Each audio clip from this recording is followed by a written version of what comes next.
Han Jae-Hyun always believed that nothing could shake his power. Possessing a calculating coldness, he saw life as a succession of businesses where feelings had no place.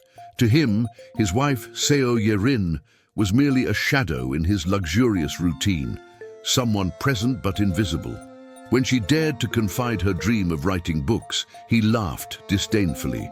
He called it a childish fantasy, saying that literature didn't pay the bills, and that words would never have value compared to the money he generated in his companies. With each mockery, Jae-Hyun believed he was finally burying any hope she had of asserting herself. But what the CEO never imagined was that Ye-Rin's silence wasn't surrender, but preparation. While he dabbled in parties, lovers, and contracts, she filled pages with her pain, her secrets, and the truth no one had the courage to speak aloud. She wrote not just as a wounded woman, but as someone who decided to turn tears into weapons.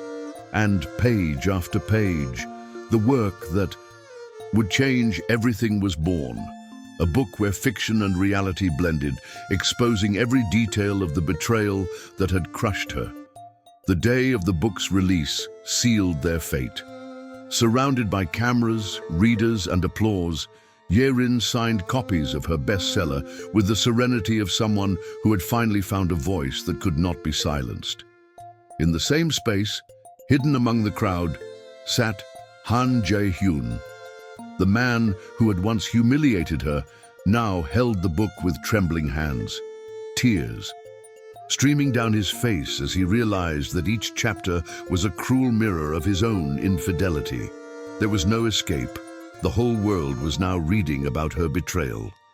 Brace yourself, because this isn't just the story of a wife who was scorned. It's the portrait of a woman who turned pain into victory, who held her truth before an entire society, and of a powerful man who discovered, too late, that the words he scorned were stronger than any empire he built. If this twist has already touched you, subscribe to the channel now and leave your like to follow every detail of this exciting story. Before that fateful night in the luxurious Seoul lounge, the story of Han Jae-Hyun and Seo Ye-Rin seemed, to everyone's eyes, like a modern fairy tale. They met when they were young, when he was already emerging as the promising heir to a publishing empire, and she, a recent literature graduate, dreamed of finding a place to cultivate her passion for books. He wooed her with flowers, fancy, dinners, and promises of a bright future. Ye-Rin, captivated by his charm and self-confidence, believed she was in the presence of a man who would be both a companion and a protector. The wedding was celebrated in one of the capital's most prestigious hotels, with incessant flashes and magazine covers featuring the couple's perfect smile. To society, Ye-Rin had won what many longed for, the heart of the country's most sought-after CEO. To outsiders, she was the exemplary wife, discreet and elegant, always present at corporate events, smiling by his side, even when she had no reason to smile. Inside the home, however, the scene was quite different. Over time, charm gave way to distance. Jae-Hyun became increasingly cold, too busy to notice his wife's small gestures of affection. Ye-Rin prepared special meals that remained untouched on the table, waiting entire nights for her husband to return, drunk from meetings or, worse still, from parties she wasn't invited to attend. Even so, she didn't complain. She carried within her the belief that love needed to be patient, that if she tried harder, one day he would realize her worth. She dedicated herself to every detail of their married life. She took care of the house, his routine, and the impeccable public image that the press so praised. While some praised Jae-Hyun's serious and tireless demeanor, few knew that it was Ye-Rin who hid behind the scenes, revising speeches, organizing appointments, and sewing the invisible threads that kept his reputation intact. To everyone, he was the admirable leader.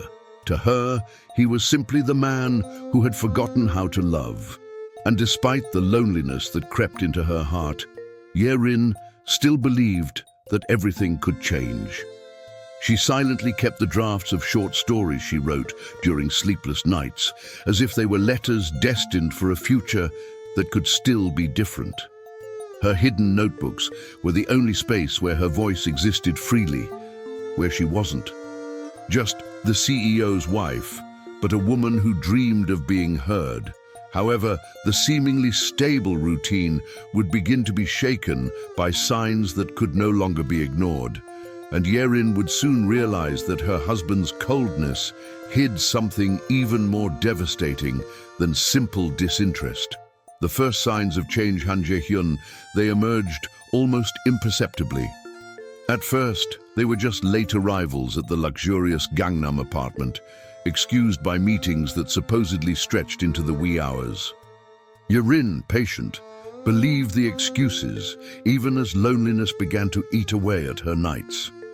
Then came the incoming cell phone messages that he hid with unusual speed, the whispers on the phone, and the distant glances during formal dinners. Gradually, the coldness that had previously seemed mere carelessness turned into outright contempt. It was then that the name Kang Soo-min began to circulate within the publishing house. Young, intelligent, and ambitious, she was seen as a bright prospect in the publishing industry. With a calculating look and a practiced smile, she approached Jae-Hyun, offering creative solutions to problems he himself had caused with his arrogant management.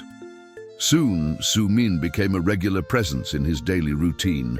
Business trips, private meetings, and even discreet lunches in restaurants far from the city center. Ye-Rin noticed the changes not only in his schedule, but also in the way he treated her. Her husband, who had previously paid little attention to him, now ridiculed her in small talk. If she tried to make conversation, she received dry responses. If she dared to comment on his notebooks and stories, he laughed and said that literature wasn't for bored housewives. In everyone's eyes, the CEO remained the successful man, but for Ye-Rin, his every gesture was a reminder that she was being replaced, even without official announcements. The pain of suspicion became even more evident in small scenes that would never leave her memory. One night, while preparing a surprise dinner, Ye-Rin waited until dawn and saw only the emptiness of the room, lit by the wall clock. Another morning, she found a red lipstick in his jacket pocket that wasn't hers. And the day she gently questioned him, she received in return only the cruel phrase, "You're getting paranoid. Maybe it's better to find something to occupy your mind instead of watching me." From that moment on, the distance became an abyss. Ye-Rin no longer needed physical proof. His gaze already betrayed her. She felt that every time he entered the house, he carried the scent of another woman, a scent that didn't belong to her, spreading across the walls as if trying to expel her from her own home. And it was at that point of silent rupture that she realized that something much more painful was about to happen, because the definitive confirmation of the betrayal would not arrive discreetly, but rather at a moment that should have been one of celebration, becoming the cruelest scene she could imagine. The wedding anniversary day, which should have been marked by tender memories and intimate celebrations, turned into the most bitter night of their lives. Seo Ye-Rin, she had secretly prepared a simple but loving surprise, a special dinner at home featuring his favorite dishes from his youth. She spent the entire afternoon stirring pots and pans, trying to recall any fragment of their closeness that might still exist. She dressed in a modern hanbok in soft tones, tied her hair in an elegant bun, and waited for him to walk through the door with his old smile. But as the clock approached 10 o'clock and the food began to cool, her phone rang with a short message. "Get dressed. We have an important event. I'll send the driver."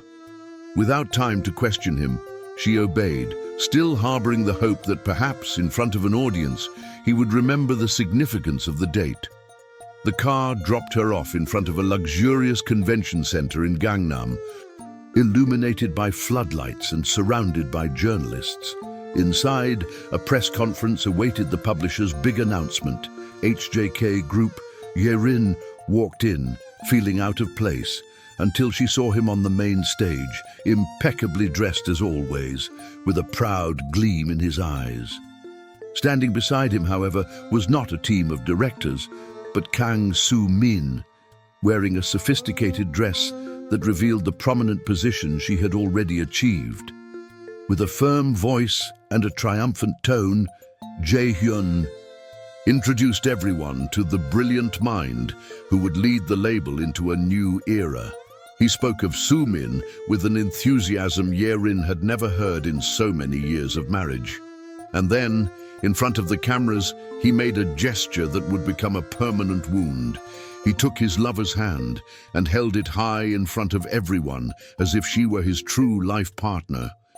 The audience erupted in applause, flashbulbs multiplied, and Ye-Rin, lost among the guests, felt as if the ground had crumbled beneath her feet. The dinner she had prepared at home now seemed like a naive memory, ridiculous in the face of the public spectacle she was witnessing. No one knew it was their wedding anniversary, but she did, and that made the scene all the more cruel. Jae-Hyun's eyes didn't even seek her out in the audience. To him, it was as if Ye-Rin didn't exist. Her heart was pounding, not with anger, but with a mixture of humiliation and disbelief. The man she'd shared years of her life with not only despised her, but now he was erasing her from the world. His laughter in the luxurious ballroom when he'd mocked her books still echoed in her memory, and now it took on definitive form. He had chosen to replace her existence with the ambition of another. Ye-Rin, even with tears in her eyes, didn't allow a single tear to escape. She walked discreetly out of the room, avoiding prying eyes, and when the door closed behind her, she took a deep breath and held back her tears like someone holding a secret. In that moment, she understood there was no going back, that the life she knew had ended in front of the cameras. The silence of the cold street contrasted with the muffled applause still coming from inside the hall, and it was in this silence that a decision began to emerge. She would not scream, would not confront, would not seek immediate revenge. She would store every pain, every word, and every tear in pages yet to come. The world might not have noticed her presence that night, but one day it would no longer be possible to ignore her. And it was precisely in the emptiness of that moment that the transformation began, because the public humiliation that seemed like the end would only be the starting point for a turnaround that no one could have foreseen. When he returned home that night, Seo Ye-Rin, he couldn't find the strength to turn on the lights. The darkness seemed to better match what he felt inside.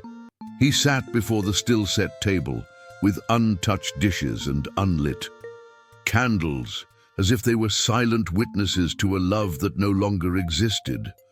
The flowers he had placed in the center of the table were wilted, and in that moment he realized that it wasn't just dinner that had lost its meaning, but the very life he shared with Han Jae-Hyun. The following days became a labyrinth of silence. Ye-Rin shut herself in her room, avoiding friends and family, and even small daily activities became a burden.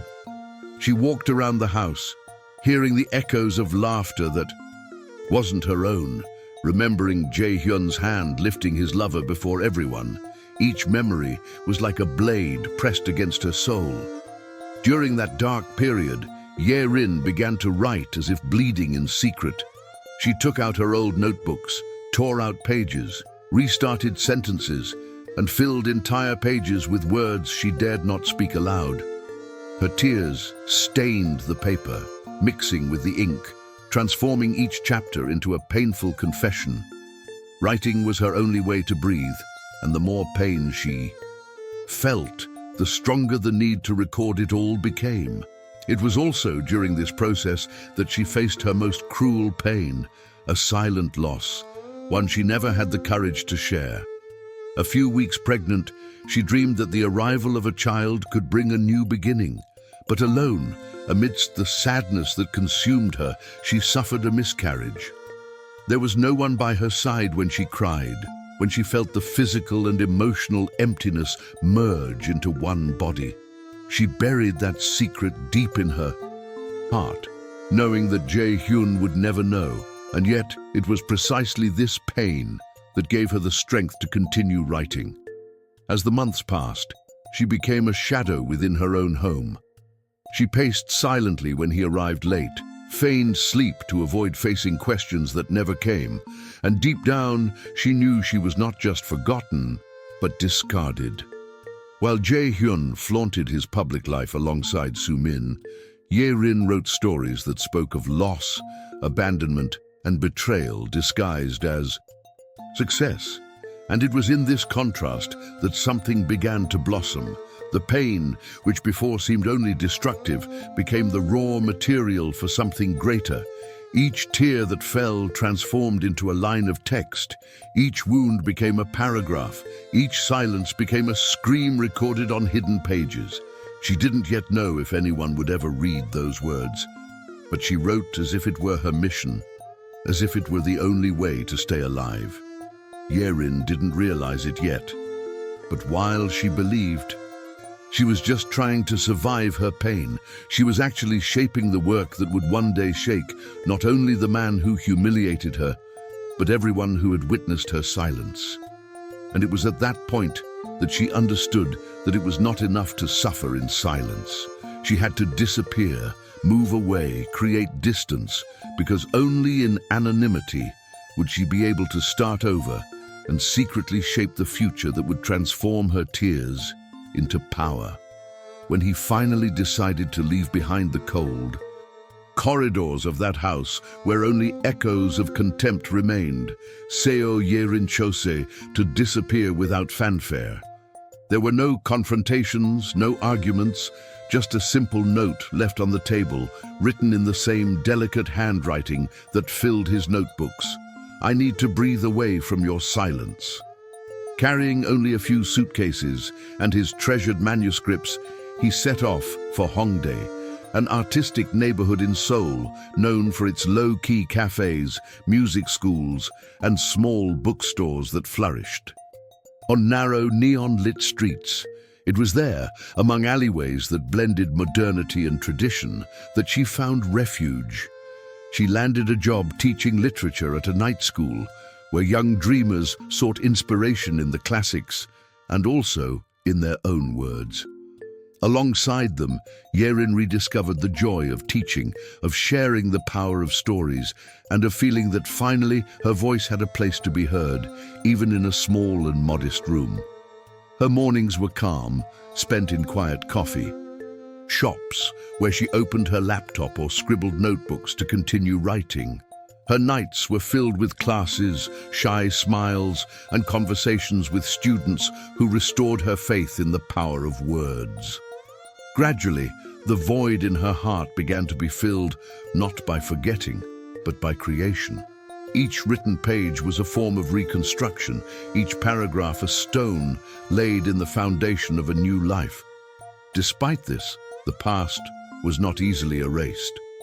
In the news, images of Han Jae-Hyun to Kang, Soo-min, smiling for the cameras, signing contracts and flaunting power. Ye-Rin watched silently, not with envy, but with the serenity of someone who understood that it was all an illusion about to crumble. She held her tears in silence and transformed each one into chapters, as if writing a diary that would one day be revealed to the world. It was also in Hongdae that she learned to cultivate a simple routine. He strolled through street markets, bought fresh flowers for the table, and decorated his small apartment with stacks of books. It was a modest life, far from the glitter he had once known, but one that restored his dignity and peace. I no longer needed lavish parties or gala dinners. I needed only paper, ink, and silence to keep growing. Yet deep down, Ye-Rin knew that silence had an expiration date. It wasn't just an escape, it was a preparation. With each completed chapter, she realized she wasn't writing just for herself, but to give voice to thousands of invisible women, suffocated by relationships marked by contempt. And while she believed she was simply rebuilding her life, Ye-Rin had no idea that across town, Jae-Hyun's empire was slowly beginning to crumble. Signs of crisis were multiplying, and soon he would feel the weight of his choices firsthand. While Seo Ye-Rin built his life in silence on the vibrant streets of Hongdae, the universe of Han Jae-Hyun was beginning to show signs of instability. Behind the facade of success, it still displayed in newspapers and business magazines. Dangerous cracks were appearing within the publishing house, HJK Group. The trust that investors once placed in him was no longer the same, and meetings that once ended in applause now dragged on in long discussions filled with suspicious looks.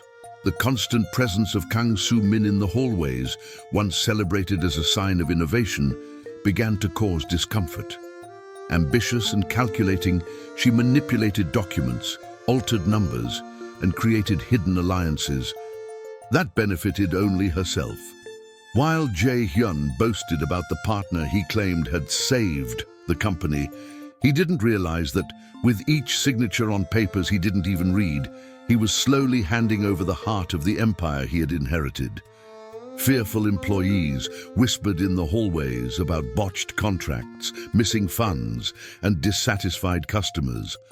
But no one dared confront the CEO directly, knowing his arrogance would translate into immediate dismissal for any questioning.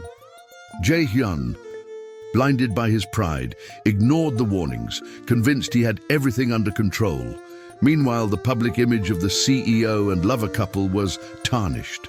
Magazine photos showed Jae-Hyun looking increasingly tired, with dark circles hidden under makeup, and Soo-min at his side, sporting a forced smile that no longer enchanted as before. Rumors began to circulate that she wielded more power behind the scenes than the CEO himself, and alert international investors hedged their bets. The irony was cruel. Jae-Hyun, who had once mocked his wife for dreaming of writing books, now saw his own story of power transform into a story of decline. Business friends who had once flattered him no longer answered his calls with the same promptness. The press, which had once extolled him, began to question his competence. With each missed meeting, each broken contract, he felt a shred of his authority slip through his fingers. And amid this silent fall, the void left by Ye-Rin began to reveal itself. He realized that despite having ignored her, she had always been there, taking care of the invisible details, filling in gaps that now became chasms. But instead of acknowledging his mistake, he chose to sink even deeper into pride, trying to prove to the world that he didn't need her. Across town, Ye-Rin watched the news about the publishing house from afar. She read the newspapers in discreet cafes and calmly watched what many considered a tragedy, but for her was merely the inevitable consequence. There was no pleasure in the ruin in her eyes, only the certainty that fate was exacting its due.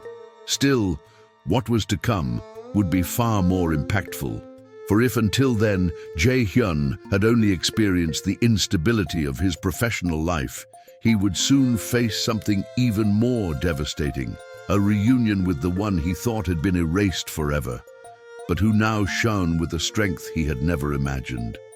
5 years had passed since the night that Seo Ye-Rin left behind.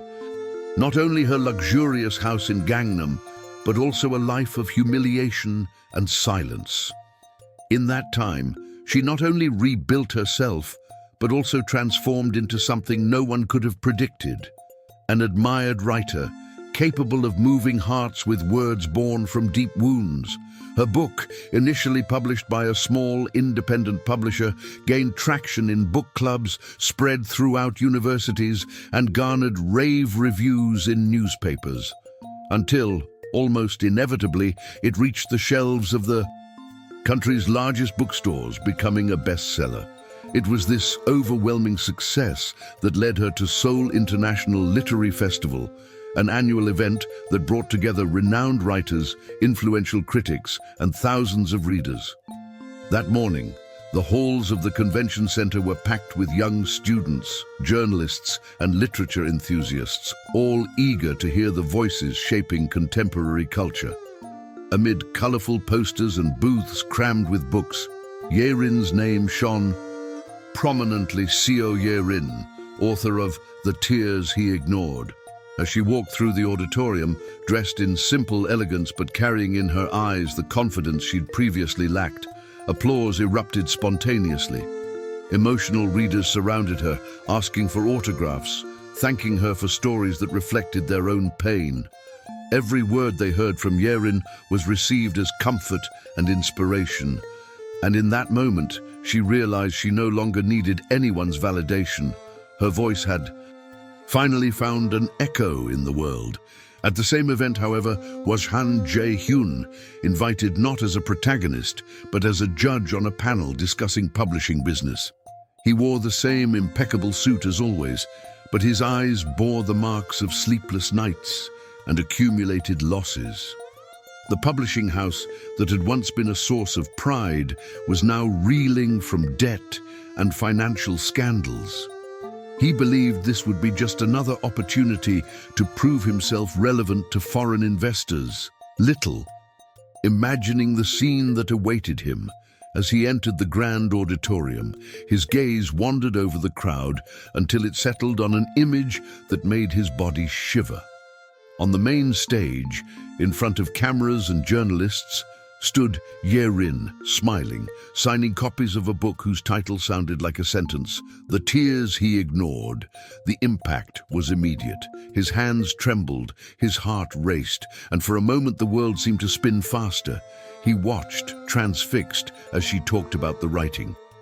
In process, revealing that each page had been crafted from real experiences of pain, resilience, and courage. The audience applauded enthusiastically, unaware that with every word, Jae-Hyun saw himself naked before his own conscience. It was as if each line of that bestseller were a mirror, reflecting not only the abandonment, but also the arrogance that had defined him for years. When her eyes met his for a brief second through the crowd, there was no anger or revenge. There was only a serenity that overwhelmed him, the calm of someone who had won a silent war without needing to raise their voice. And that look, more than any speech, made Jae-Hyun feel the weight of his insignificance. He wanted to stand up, run to her, say something that would justify the unjustifiable. But he didn't. He stayed there, hunched in the jury chair, trying to hide his trembling hands. He realized with each round of applause that this woman was no longer the forgotten wife she once was, but a celebrated name, a force that transcended the barriers of intimacy to become a symbol of resistance. And though the shame was suffocating, what tormented him most was yet to come. For it was not just seeing her in the spotlight, but facing the harsh reality that his betrayal had been turned into literature, and that the whole world now knew his story. In the days following the literary festival, Han Jae-Hyun could not shake off the image of Seo Ye-Rin surrounded by readers, signing books that bore, on every page, the shadow of her own cruelty. The man who had once ridiculed her in front of everyone now found himself a secondary character in a story the world applauded. Shame gnawed at him, but a sickly hope still lingered within him, that he could reverse the past, win back the woman who had turned to dust the empire of arrogance he had built. At first, flowers were sent to her Hongdae apartment, expensive arrangements with hastily written cards, "I miss you." Then came the messages, long texts in which he tried to justify his choices, blaming the pressure of business, stress, even insinuating that he had been manipulated by his lover. Ye-Rin, however, didn't respond to any of them. His eyes read, but his heart remained intact, as if each word only confirmed how little he still understood the value of his wounds. Frustrated by the silence, Jae-Hyun took a bolder approach. He waited for hours outside a bookstore where she was participating in a book signing. When he finally saw her walk through the door, he walked up to her with a look of desperation in his eyes. "Ye-Rin, please listen to me," he said, his voice breaking. I messed up so badly, but we can still start over." She stopped before him, held his gaze firmly, and without raising her voice replied, "Start over? Do you still believe this story is about you? I didn't write to ask for forgiveness. I wrote for all the women you made believe had no voice. My silence isn't empty. It's a choice." And without waiting for a reply, she got into the waiting car, leaving him alone amid the flashbulbs of photographers recording the scene as witnesses to his moral ruin. With each failed attempt, Jae-Hyun found himself trapped deeper in his own spiral of regret. There were no longer any luxurious dinners or million-dollar contracts that could restore what he had lost. The weight of rejection was unbearable. But what he didn't yet know was that fate had an even crueler lesson in store for him, a cold revenge that wouldn't come from her hands, but from the consequences of his own choices. It remains to be seen, Han Jae-Hyun, it didn't happen suddenly, but like a castle crumbling stone by stone until nothing remains but dust. The first signs became evident when foreign investors began to back away from allegations of mismanagement and contract manipulation. His name, once synonymous with power, began to grace headlines in financial scandal columns. And at the center of this storm was Kang Soo-min, the lover who had fed his vanity for years, but who now, pressured by evidence of corruption, was unmasked before the courts. News of her arrest spread quickly, turning into a media spectacle. Photographs of her handcuffed, climbing into prosecutors' cars, circulated in newspapers with headlines that made it clear Jae-Hyun's empire was stained with shame. The CEO, who had previously disdained Ye-Rin, now faced closed doors at every meeting.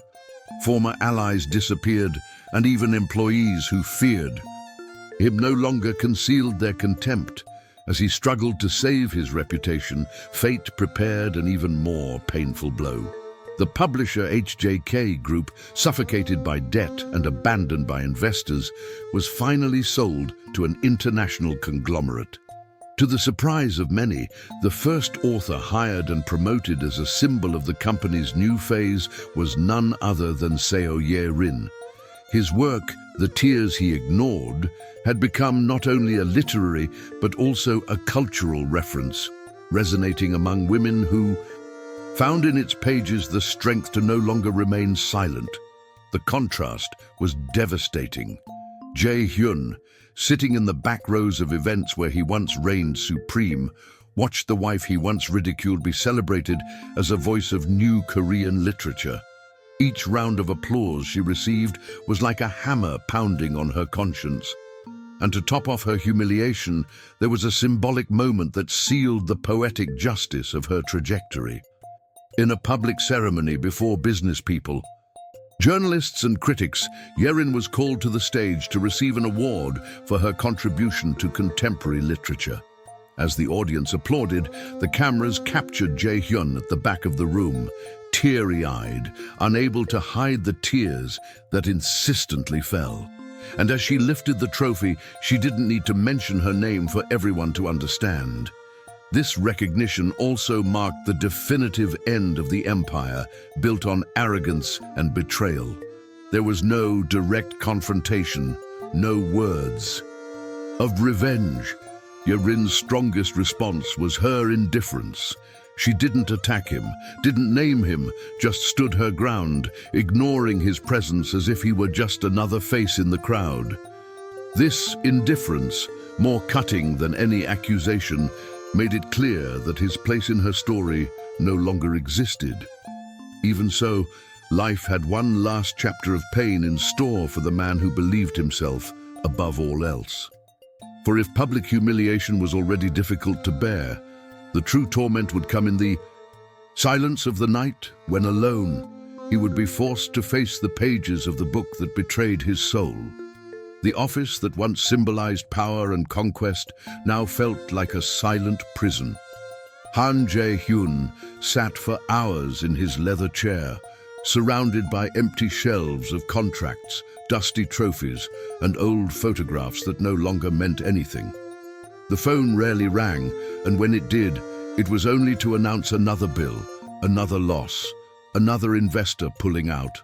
The man who once prided himself on presiding over endless meetings now had no one to give orders to. On the table lay a copy of the book that had become a literary phenomenon. The tears he ignored. Jae-Hyun held him there, as if he were both condemnation and his only link to Ye-Rin. He read each page in silence, and with each line he felt the pain of recognizing himself between the lines, even without his name being mentioned. Each paragraph seemed to tear away the veil of arrogance he'd been wearing for years, exposing the truth he'd never wanted to admit. He'd destroyed the only person who had ever truly cared about him. Ye-Rin's words were sharper than any court ruling, describing her alone on nights of waiting, narrating the emptiness of a set table never shared. Registering the weight of contempt disguised as indifference, she returned to him everything he'd tried to erase. Jae-Hyun wept silently, hiding his face in his hands, as if to avoid the judgment that came from within. In those lonely hours, she remembered the way he'd laughed at her in front of the audience, the look she'd never forget the day she introduced Soo-min to the world, and the almost cruel serenity at their reunion. All these moments replayed in her mind like scenes from a movie she couldn't stop.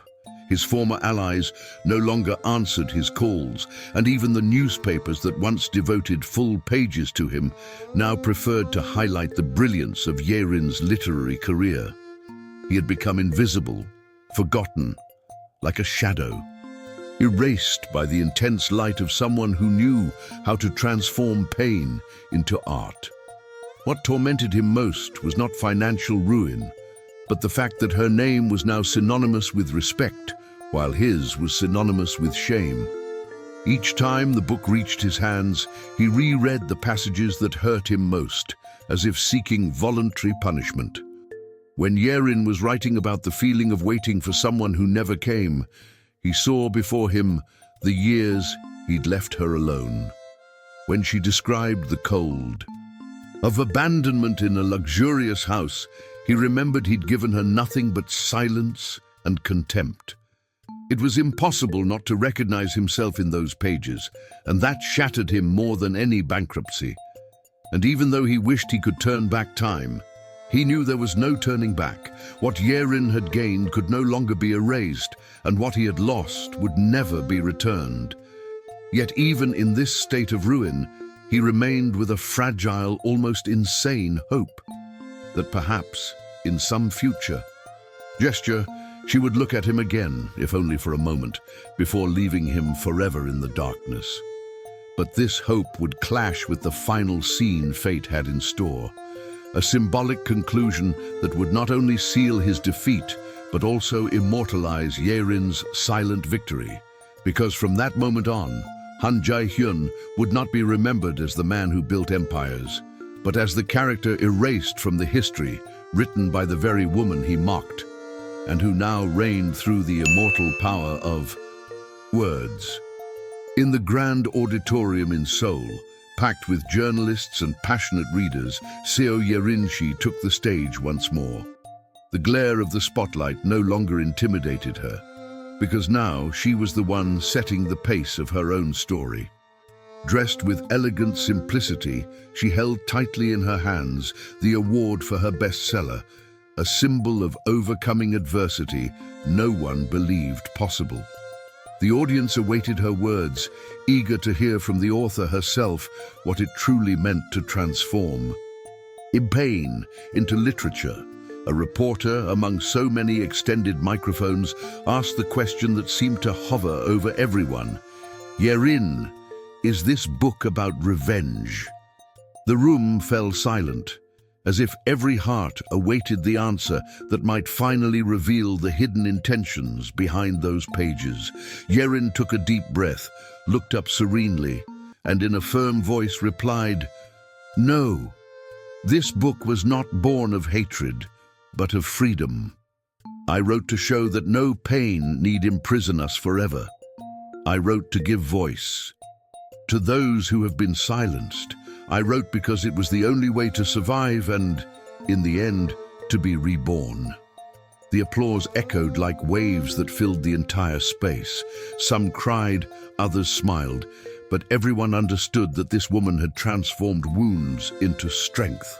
At the back of the audience, Han Jae-Hyun, she watched in silence, unable to stand up, because she knew there was no longer a place for him in the narrative she once believed she controlled. And it was precisely this indifference that marked her definitive defeat.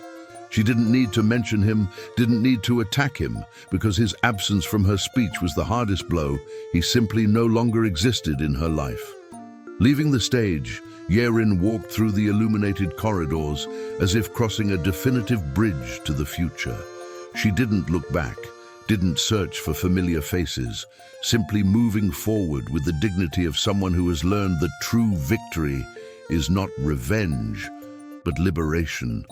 The weight of years of silence had been transformed into eternal pages, and now it was the world that carried her voice. And in that moment, as the crowd dispersed, it became impossible not to perceive the lesson hidden in their journey. No matter how cruel the contempt, no matter how deep the wound, there is always the possibility of starting over and writing a new story. A story in which pain doesn't define destiny, but opens space for freedom. If you believe this story touched your heart and want to follow other journeys of overcoming betrayal and emotional twists, subscribe to the channel now. Turn on notifications so you don't miss the next chapters, because the stories to come will move you even more and show that behind every silence there may be a hidden force capable of changing the world.